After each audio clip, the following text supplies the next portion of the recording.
adalah our latest punya cutting tau. Cutting kuntum. Lawa kan korang? Sumpah lawa yang ini. Untuk kuntum, kita baru je risau untuk beberapa sizing dekat beg nombor 17. Dekat beg nombor 17 nampak lebih cantik. Cutting pun sama tau. Kurung model macam saya pakai ni. Kurung model macam saya pakai ni. Tapi dia punya kain belah belakang adalah sejenis kipas belakang. Okay, bukan lipat depan macam saya pakai. Ini kurung modern dekat beg nombor.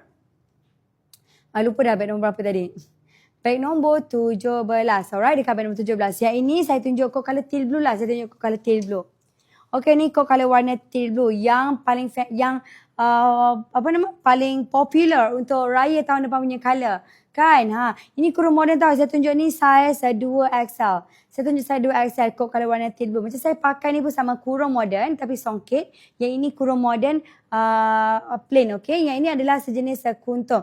Untuk material pula sejenis material fabric cotton Jerman. Very nice kan? Memang nampak lawa sangat-sangat kan? Betul tak? I close up sikit. Untuk baju ni korang senang nak iron, susah nak ronyok tau. Dia boleh katakan ironless juga, okay. Ni bahagian depan. Bahagian belakang pula, untuk bahagian depan tersediakan dart kiri kanan, okay. Bahagian belakang pula kita memang sediakan hidden zip dan juga dart kiri kanan. Untuk bahagian belakang baju adalah sejenis terbelah. Okay. Untuk kain pula adalah sejenis kipas belakang. Very nice korang. Cutting kurung model macam ni memang cantik. Macam ni pun cutting kurung model, betul tak? Dia nampak elok, dia nampak cantik kan? Very very nice tau. Yang ini adalah kurung model. Cutting cantik. Jangan risau korang kalau kurung model takutlah cutting tak cantik. Jangan risau, cutting sangat-sangat cantik. Saya tunjuk kod color warna best selling, kod color warna dark, okay. Ni kod color warna dark purple dan juga dark chocolate. Very nice kan? Lawa kan korang? Sumpah lawa Lemak kain tersusun betul lah. Okey, tak apa.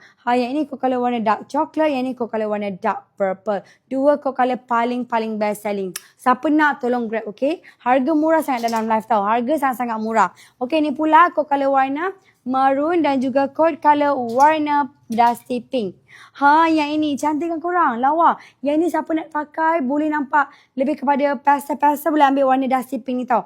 Memang nampak vibe lembut sangat-sangat. Yang ni kod color macam garang tapi nampak cantik. Memang menyala sangat-sangat. So siapa nak ambil yang ni memang cantik. Korang jangan risau tau. Dia punya cutting very nice. Kurung modern Kanisa, kurung modern ke, kurung kedah ke, memang cantik korang. Kurung modern, kalau kurung modern korang nampak macam, kurung modern macam biasa je, tak.